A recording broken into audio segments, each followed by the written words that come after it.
of operation research. Operation research. The first topic of that is linear programming problem, LPP. What is linear programming problem? To get the idea about that, let us take a small example. Suppose a manufacturer wants to produce number of units of product A, product B, and product C. Okay, let us consider two products only right now. There are two products, product A and B. To produce this product A and B, three type of raw materials. Raw material 1, 2, and 3. These three types of raw materials are required in a different composition. That means to produce one unit of product A, 2 units of raw material 1, 5 units of raw material 2, and 4 units of raw material 3 is required to produce 1 unit of product A. Let us say product A is like this. So to produce 1 unit of this product, 2 units of raw material 1, 2 units of raw material 1, raw material 1, 2 units. 5 units of raw material 2, raw material 2, 1, 2, 3, 4, 5 units are required. And 4 units of raw material 3, 1, 2, 3, 4. 4 units of raw material 3 is required. So this becomes 1 unit of product A.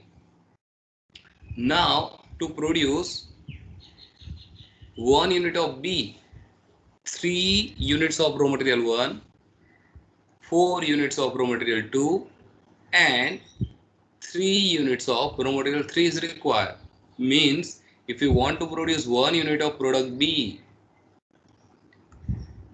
3 units of raw material 1 require 3 units. Raw material 2 require 4 units.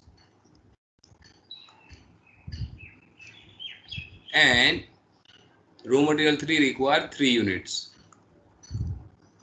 Like this.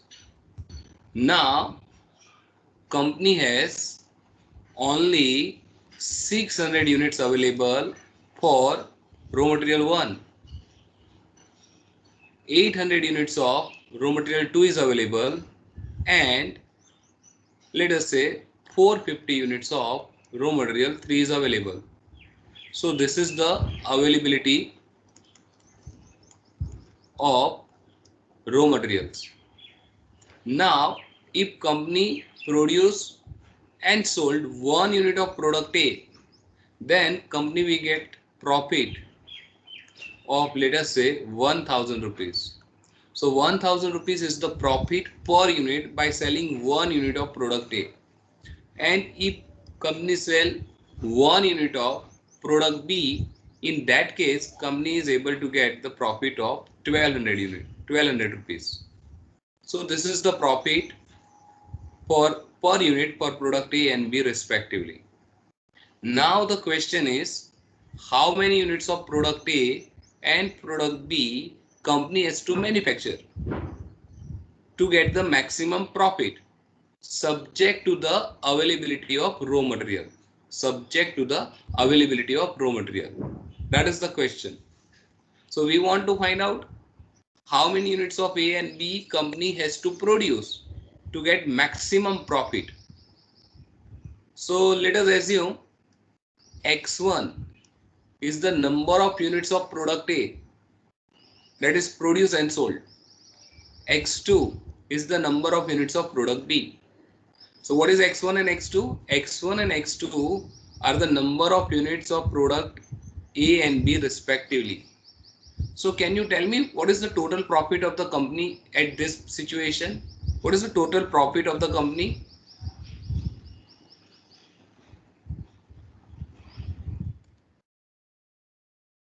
What is the total profit? What is this 1000 1000 is the profit per unit. 1200 is the profit per unit for product B. This is for product A. And X1 is the number of units of product A. And X2 is the number of units of product B. So what is the total profit of the company at this situation? Any of you have any idea? 11,000. See, this 1000 is the profit per unit, and company is producing and selling X1 units. So X1 is the number of units and 1000 is the profit per unit. So what is the profit? By selling X1 units of product A. If we sell X1 units of product A, then what is the total profit? 1,000 X1. Correct. 1000 X1. And what is the profit from B? 12,000 X2. 1200 X2. Correct. So what is total profit? Addition of these two. So 1000 X1 plus 1200 X2 is the total profit of the company. If company produced and sold X1 units of A and X2 units of B. So this is the profit which we have to maximize. So maximization of this function, that is our objective. So that is why it is known as the objective function. So our objective function is maximize this, and objective function is normally denoted by Z, and Z is either we have to maximize or minimize. Here, because it's a profit, we have to maximize the value of Z. So my objective is maximize the value of Z subject to the constraints. Now we have to find out the value of X1 and X2, so we get maximum profit. But what is the constraints? Subject to the constraints.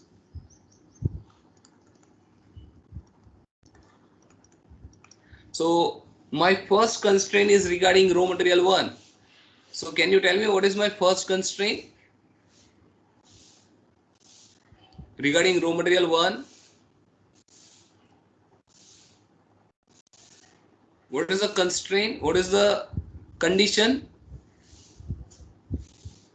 Constraints means conditions, or you can say that restriction, limitations, like that. So what is the restriction for regarding raw material 1? Any of you have any idea?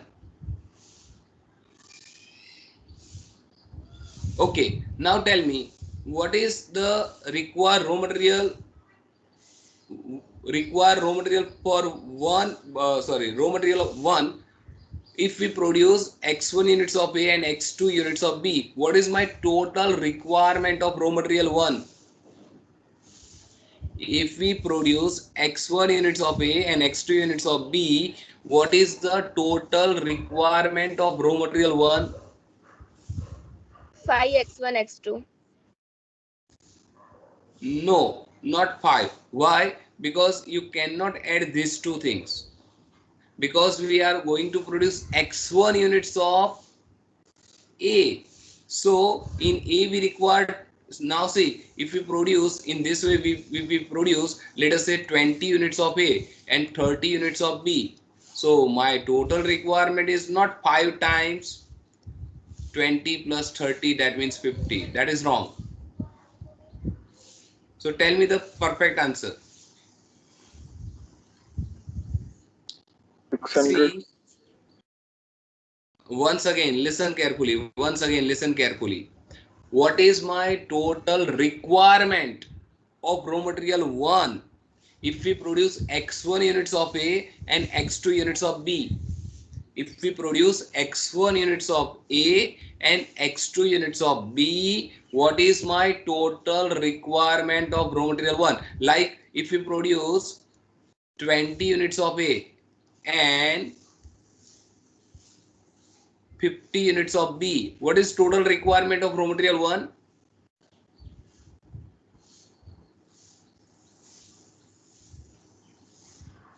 20. 20, see 20 is the number of units of product A, but in A we require 2 units of raw material 1. In A we require 2 units of raw material 1. So to produce 20 units we require 2 into 20, that means 40 units of raw material 1 for A only. And how much we require for B? 90. How comes 90? 150. 150, yes. 150. How to get that 150? 50 into 3. Or 3 into 50. It's same thing. So what is my total requirement? 190. So if I don't know this 20 and 50, instead of that, if I know only x1 and x2, now tell me my total requirement of raw material 1.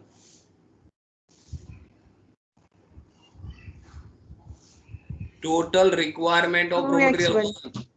Yes, yes, continue. 2x1 plus 3x2. Correct. So my total requirement of raw material 1 is 2x1 plus 3x2. This is my total requirement of raw material 1. But how much raw material 1 available? 600 units. 600 units. So total of this 2 should be what? 600. Either 600 or less than or that. We cannot use more than 600. So you can utilize less than 600, no problem. But it should not be more than 600. So it should be less than or equal to 600. So this is my first constraint. Now can you tell me the second constraint? For raw material 2. Second constraints for raw material 2.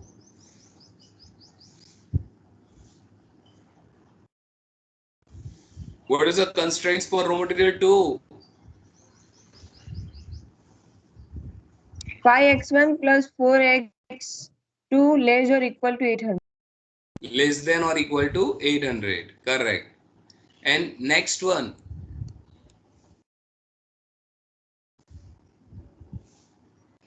4x1 plus 3x2 less than equal to 450.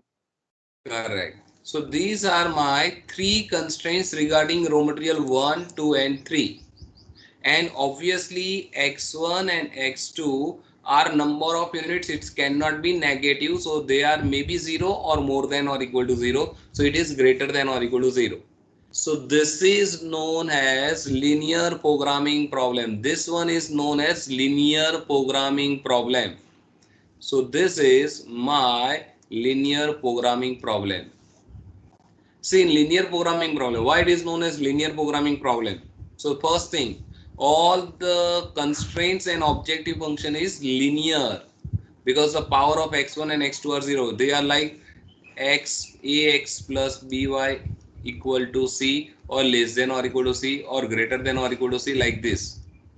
Either equal to, greater than or equal to. So this is the linear form. So that is why it is known as linear. Why it is programming? So converting the practical problem into mathematical form. This is mathematical form of the given practical problem. This is practical problem. So we convert this practical problem into another form which is known as mathematical form. That is why we can say that it is we converted this by some method. So that method is known as programming. So this is known as linear programming problem. Now we want to find out the value of x1 and x2 so that we get maximum profit.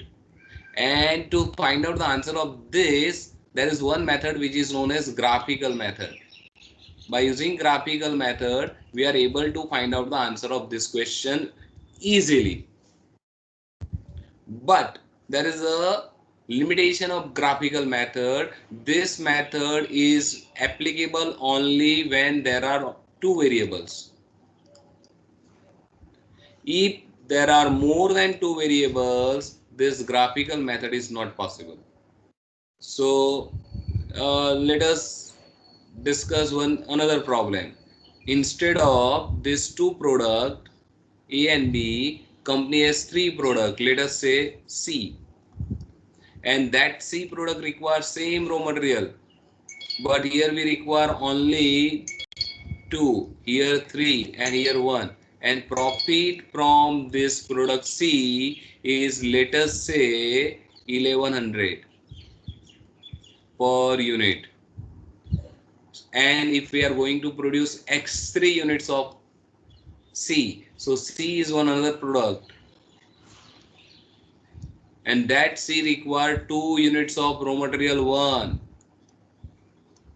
3 units of raw material 2, and 1 unit of raw material 3, and that becomes our product C, and profit for product C is 1100 rupees. So now the question is how to prepare, or what is our objective function. Now what is my objective function in this situation? 1000 x1 plus 1200 x2 plus what we have to write here?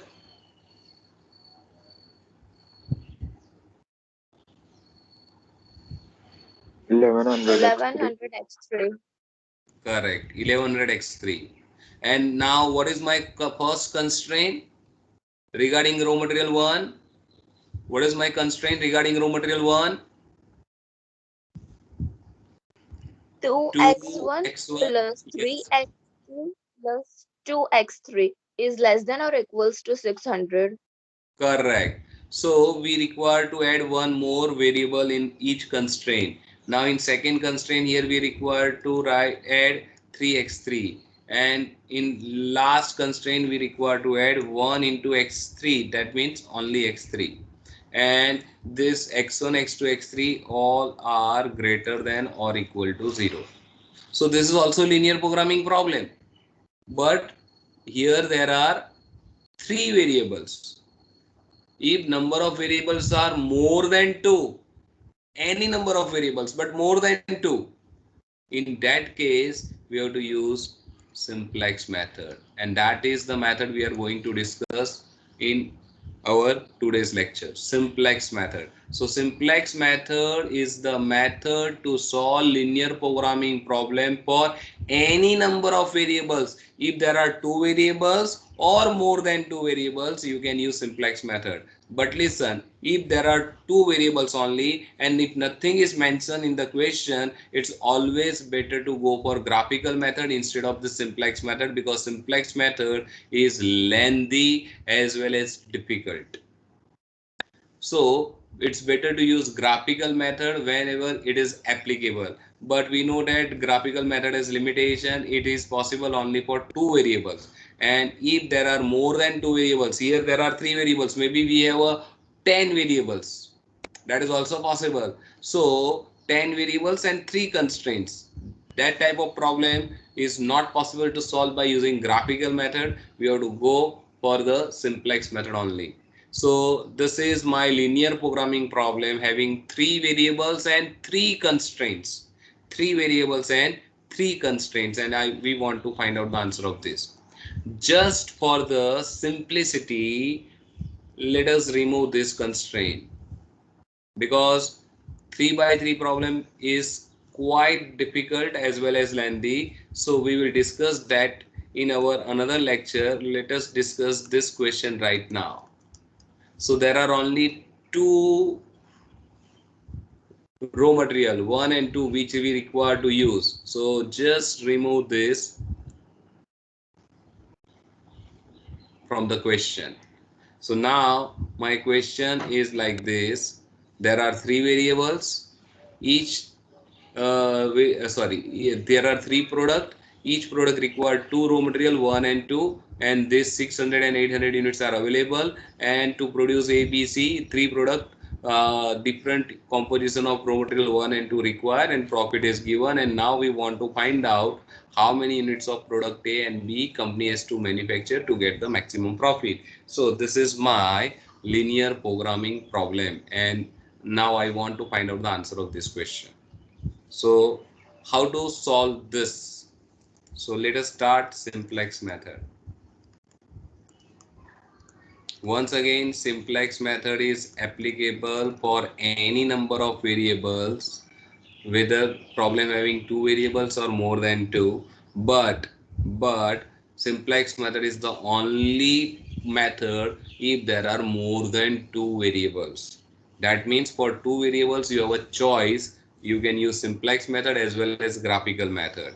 But if nothing is mentioned, it's better to go for graphical method because it's simple.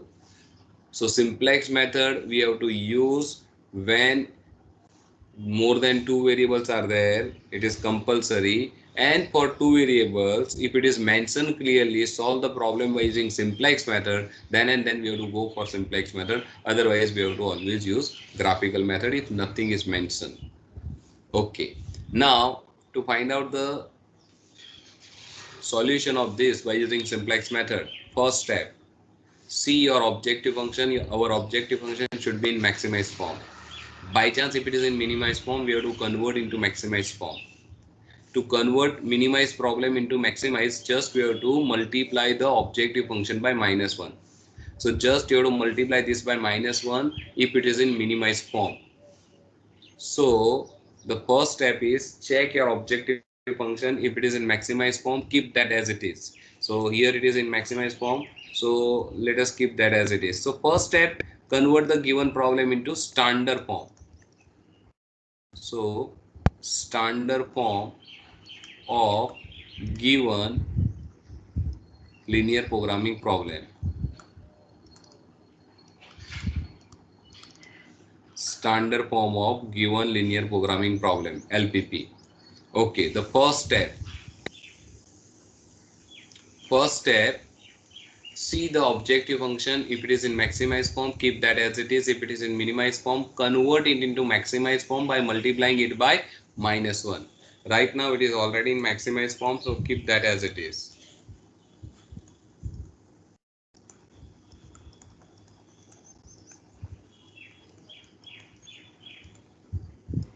Second step, see the right hand side value of each constraint. Right hand side value should be positive. Right hand side value should be positive. If it is negative, then convert it into positive. How to convert into positive? If it is negative, just multiply this constraint by -1. So if this is -600, in that case we have to multiply this by -1. So if you multiply by -1, this -600 become +600, and all sign will change, as well as the sign of inequality is also changed. Instead of less than, we get greater than or equal to.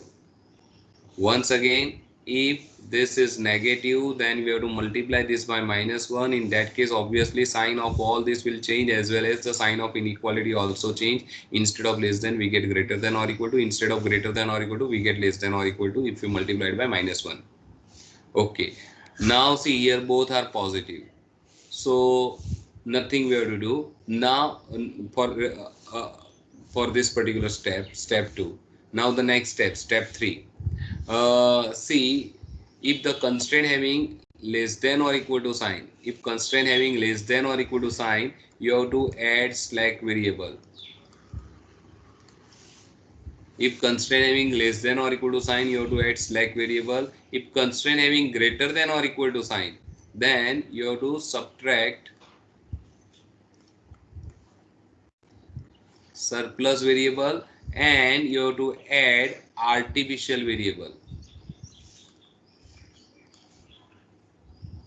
You have to add artificial variable.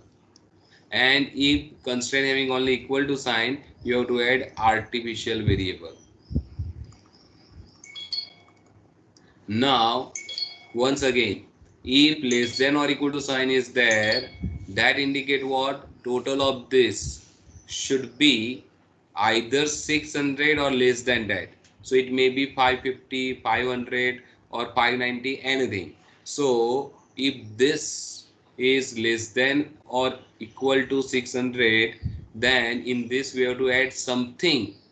So to convert this less than or equal to sign into equal to sign, and that addition of that is known as slack. If greater than or equal to sign is there, then we have to subtract something. And why we have to add artificial variable, that we will discuss later on whenever we require to add artificial variable. So right now, because both the constraint having less than or equal to sign, just we have to add slack variable in each constraint to convert this less than or equal to sign into equal to sign.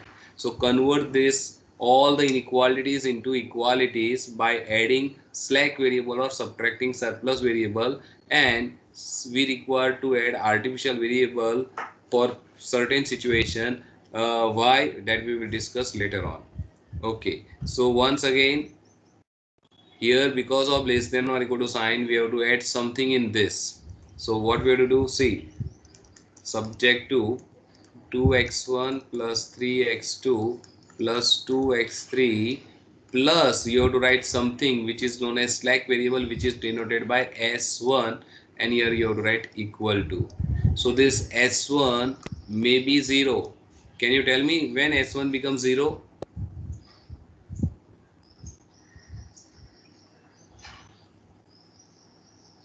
When the total of this is 600, exactly 600, total of this is exactly 600, in that case this s1 becomes 0.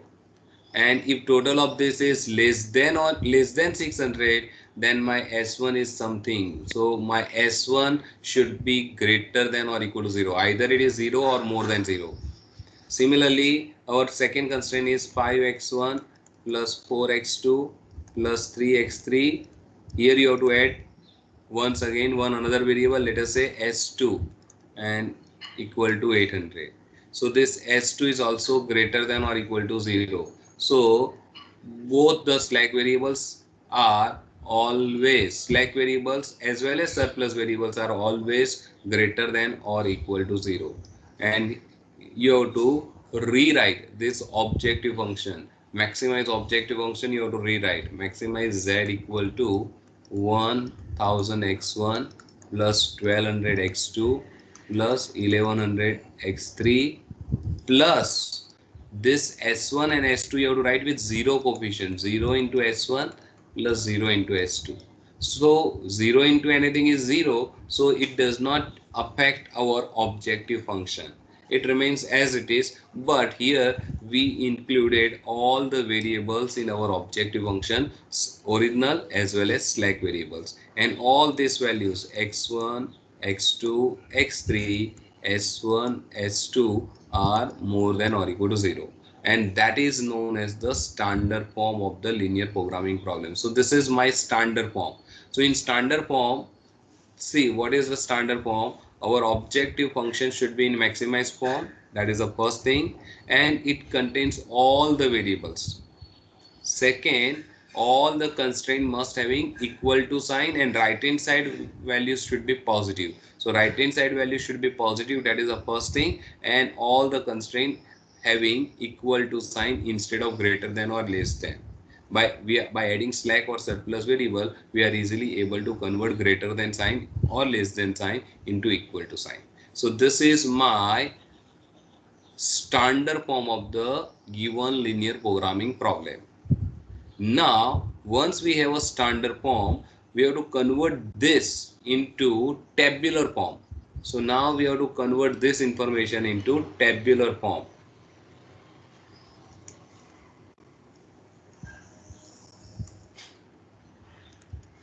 So what we have to do in tabular form? Listen, there is a one format that we have to learn. In table, we have to prepare one table. The format of the table like this. First CB, we have to write CB, then basis, then we have to write XB, here we have to write CJ, and here we have to write all the variables x1, x2, x3, s1, s2, and at last we have to write one column of ratio. So this is the format of the table.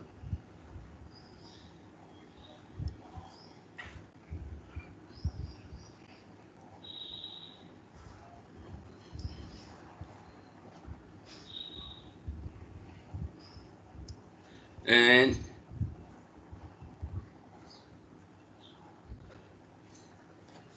you have to prepare the table like this.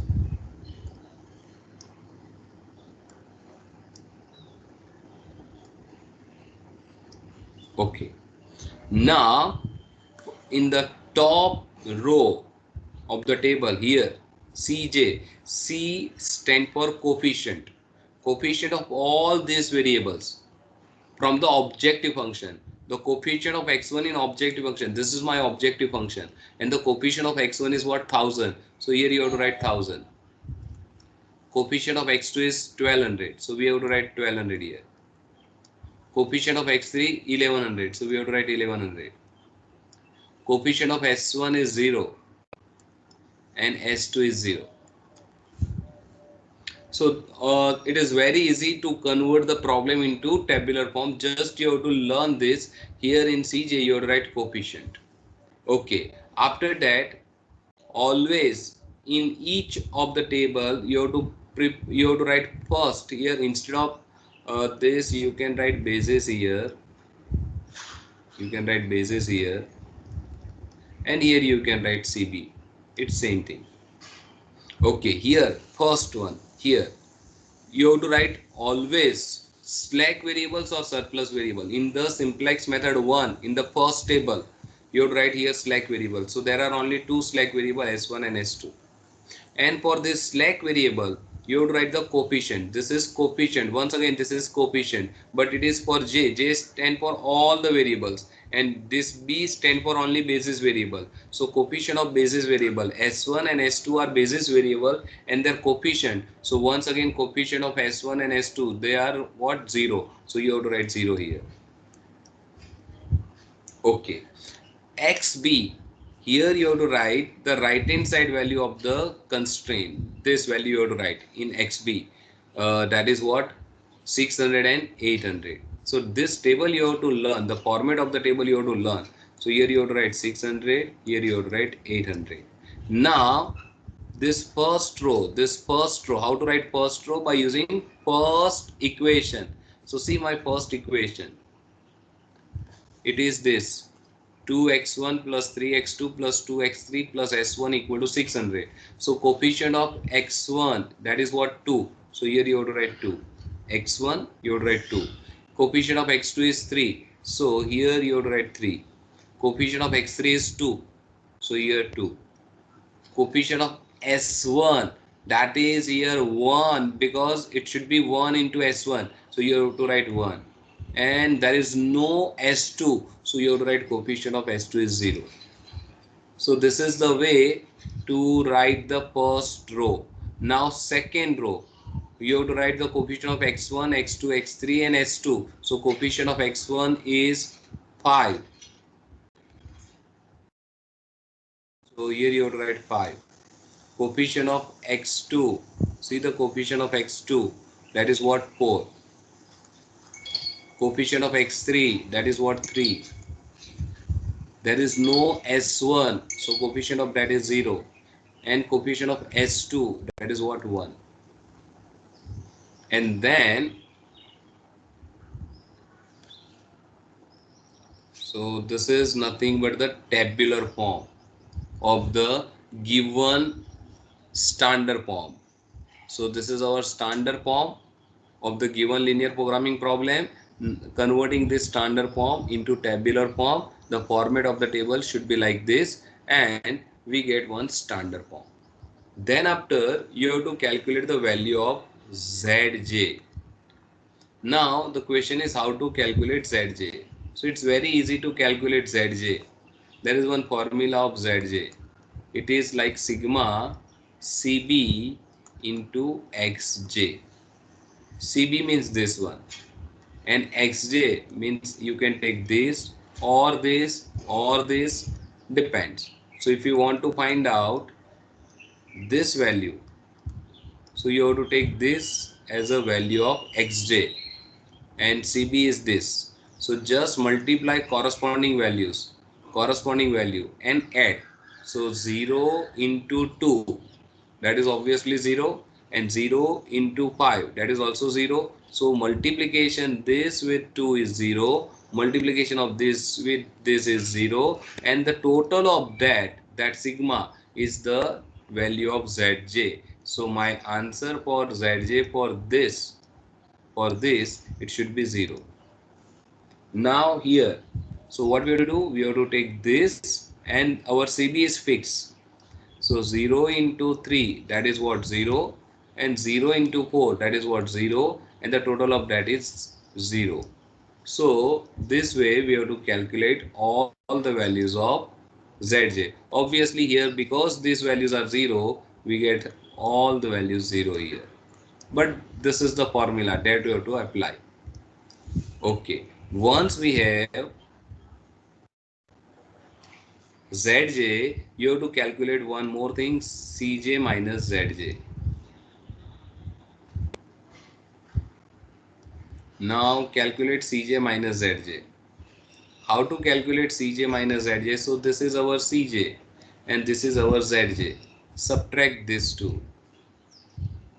So Cj is what? 1000. 1000 minus 0, that is 1000. Then 1200 minus 0, that is 1200. 1100 minus 0, that is 1100. 0 minus 0, that is 0, and 0 minus 0, that is 0. Now, once we have all values of Cj minus Zj, you have to select maximum value from the positive only.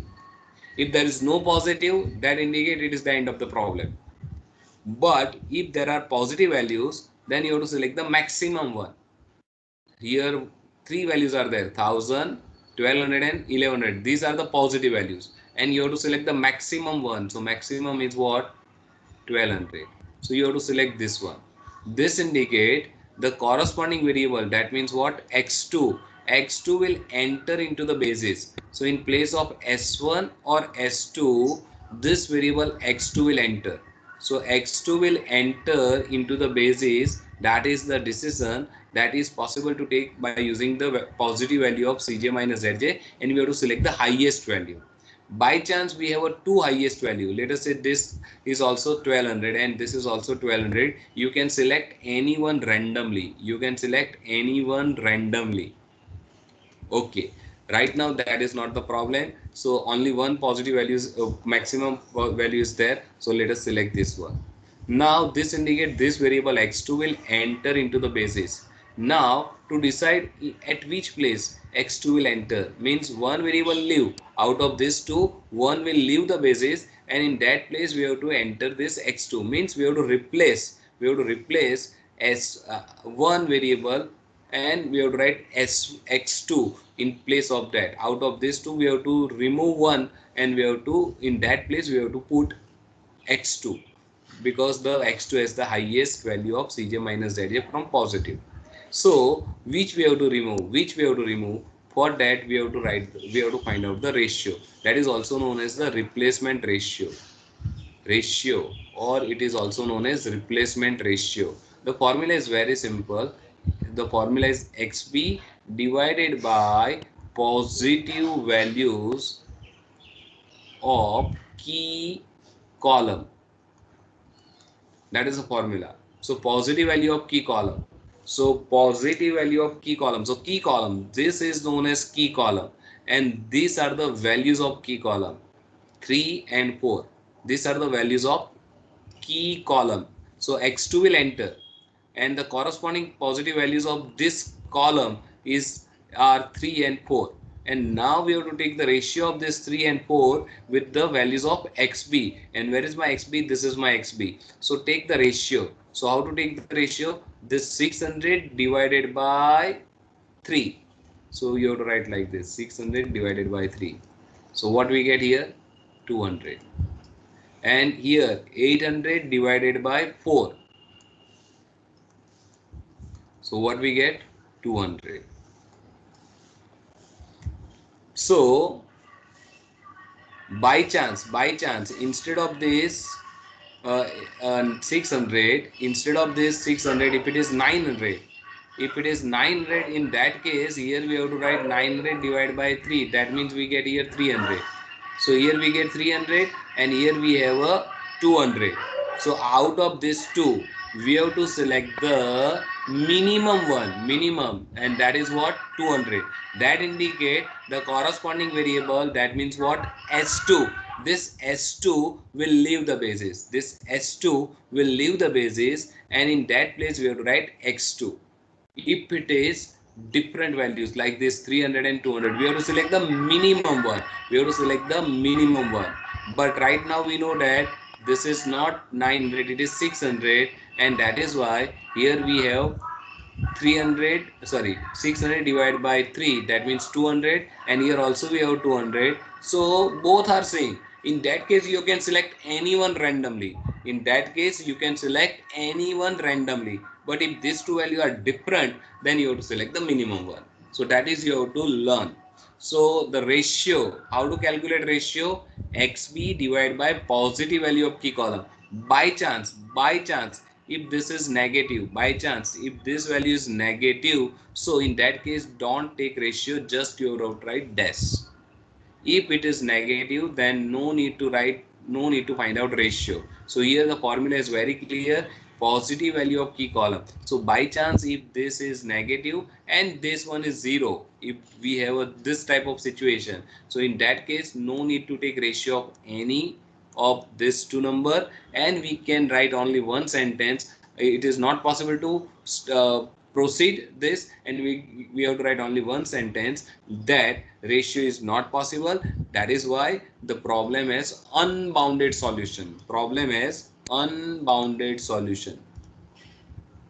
So when ratio is not possible, we have to write only this thing, problem is unbounded solution. Now what is the meaning of unbounded solution? Whenever we get unbounded solution, that means we can say that problem is infinitely many solutions, but we are not able to find out which one is the best solution. That is known as unbounded solution. But right now we have both this value positive, so we have to take the ratio of both this, and they are same here. If they are different, we have to select the minimum one. But right now they are same. So select any one randomly, either first one or second one. So let us select this first one.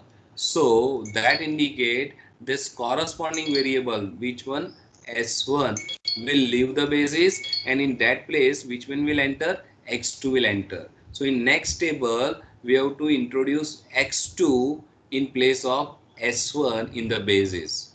Okay, and the corresponding this row is known as the key row, and the elements of key row are 600, 2, 3, 2, 1, 0, and the element which is which has at intersecting of key row and key column, this is the intersecting point, which is known as key element. So this is my key element, this one is key row, and this one is key column. So once we have a key column, key row, and key element, what to do, that we will discuss in our next lecture, because we don't have enough time right now. But this is the way to decide key column. How to decide, sorry, key element. How to decide key element? It is the intersecting point of key row and key column. How to decide key column and key row? So the maximum value from Cj minus Zj, positive values of Cj minus Zj, we have to first of all decide the positive value, and then we have to select the maximum.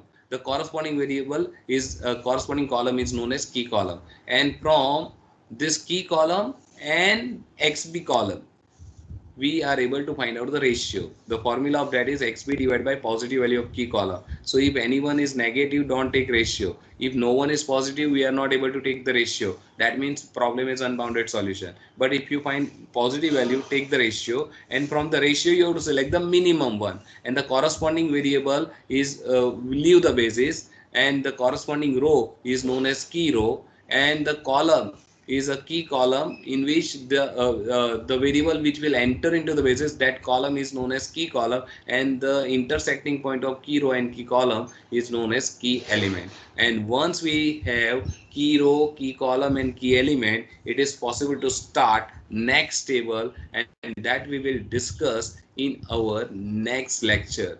So this is enough for today. If you see, if